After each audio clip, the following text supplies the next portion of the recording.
It has been a very, very wonderful weekend. And for sure ngayon ay interesado naman kayo sa ating Career 911, Career Advice Corner dito lamang po sa Voice of the Youth Network. Lahat po tayo may mga pinagdadaanan sa buhay.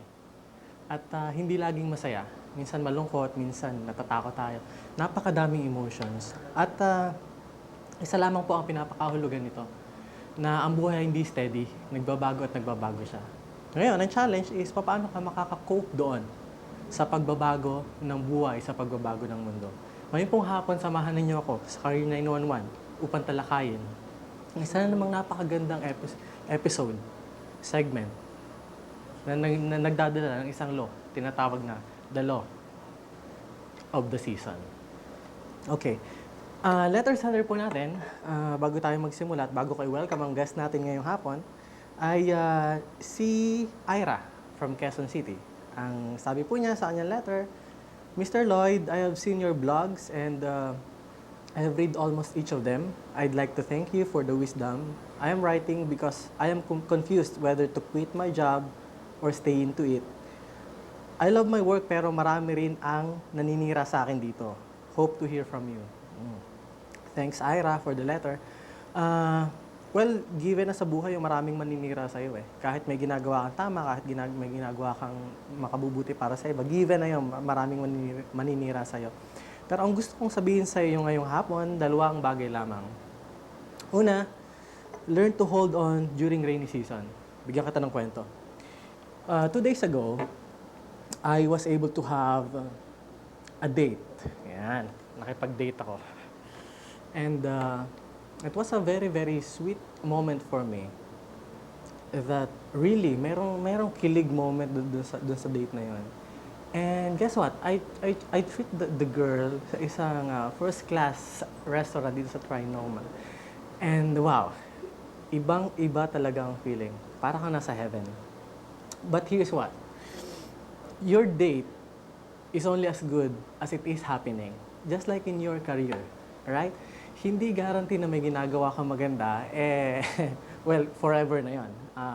Sabi ko nga, tulad ng isang magandang feeling kapag ka nagde-date ang mag-boyfriend, mag-girlfriend, ganun din sa career. Hindi laging Pasko. So, anong gagawin mo kapag ka hindi Pasko? Kapag ka nalulungkot ka, kapag ka may problema ka, kapag ka sinisiraan ka? Learn to hold on during rainy season. That's one law. Kailangan mo maging faithful at kailangan mo maging patient kasi right after the rainy season, right after the winter, sun will rise again and it will be summer. So that will be the harvest season. Number 2, kapag ka naman harvest season na, you need to prepare your heart to give. And you need to prepare your heart for the next winter. So sa trabaho mo, hayaan mo yung mga naninira sa'yo. Alam mo, problema ng mga tao, pag sila yung naninira, wala kang problema Ang may problema, yung mga taong naninira. So kung anong sabihin lang masama sa'yo, okay. It's okay. Walang problema sa'yo. Ang problema, nasa taong naninira sa'yo. So, help me to welcome our guest this afternoon. This is the second time that I'm going to mention his name kasi last time po, in-Indian niya po tayo. And that was the very, very first episode ng Voice of the Youth TV nang in-Indian niya ako. Anyway, everybody deserves second chances. So here's my friend Henry Yap, Mr. Henry Yap, the president of Corporix International. Welcome to the show, sir. Good afternoon. Yeah. All right, sir. Anong nagdala sa inyo dito?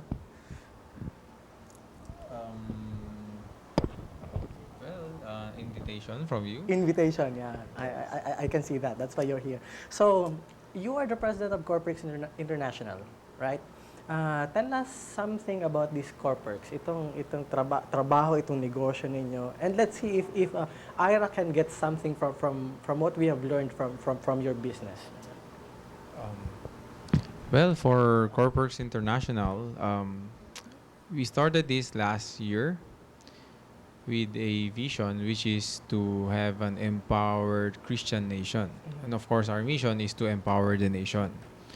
And how did it start? Bakit niyo pinasok yung ganyang klase ng negosyo at ganyang klase ng branding? well, for I've been in business for several years, no? And most of my business, no, of course, profit yung inaano natin, bottom line. But this is the first project that I did that I really, uh, masasabi mong proud ako na sabihin ko that I'm the author behind of this, no? Um, this, the whole thing kasi is about empowerment, no? So, which focus a lot on youth empowerment. I see. So, in what ways? In what ways natin na-empower ang kabataan? In what ways natin na-empower yung mga consumers? Using this My Perks card. Kasi I've heard na itong My Perks card na to, tutulungan niya yung mga consumers na makapag-save, gamit itong card na to. So, tell us something more about the My Perks card. Well, inunahan mo ako, but Wala kang magagawa in the host, so please. yeah, okay. Anyway, well, of course, as Core Perks launches, no, our initial act is My Perks, no. Yung My Perks card kasi is the first ever corporate perks card in the Philippines. And ang goal nun kasi is to make people feel good about themselves, no? So wherever they go, they got to enjoy the card, no? There are some privileges from our associate merchants. And of course, together with the My Perks is there's a community wherein you can learn from it, no, interact with it, and of course there's a lot of events that is associated with My Perks, no. I understand that we are not just talking about we are not just talking about employee empowerment or youth empowerment. We are also talking about brand building. Maybe you can expound some more about yung brand building. How do you help companies to come up with their own branding strategies? Well, as we mentioned earlier, this is the first ever corporate perks card in the country, no. Use most of the card kasi right now, may kanya-kanyang taggings, no? But hindi sila naka-design exclusively for a certain company. So what My Perks did is, ginagawa namin is, for a company, we design an exclusive design card for them to help them build their corporate brand as well, no? At the same time, we include their logos in all our exposures. Well, of course, My Perks is very aggressive in all events, PRs, and a lot of other media. So, where are you right now? What are you working on as of this moment? Citing from your example kanina, I can say na we are already in the harvest period, no? But wait, before we go to the harvest season, by the way, what happened during the winter? Well, yung nag-start kami, it's all discouragement actually. So kasi ang daming taong nagsasabi from the very start, oh, mahirap yan. So meaning to say, at this moment, you can actually say na it's but normal na mayroong ganong klase ng discouragement. Yeah, that's normal in every walks of life. It's normal as well na magsimula ka sa winter season, yung hindi harvest. Yeah, it is. Actually, for most of the business, talaga, mag-start ka, mahirap. That's why there's a saying in Chinese that everything starts hard. So, but you have to be determined and you have to have a clear vision lang kung ano ba talaga gusto mo and stick to it. What did you do during winter? Well, of course, we maximize our productivity, minimize our costs, no?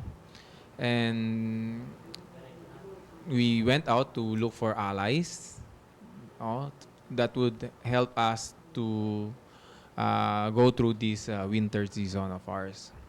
Okay, so ngayon harvest season na.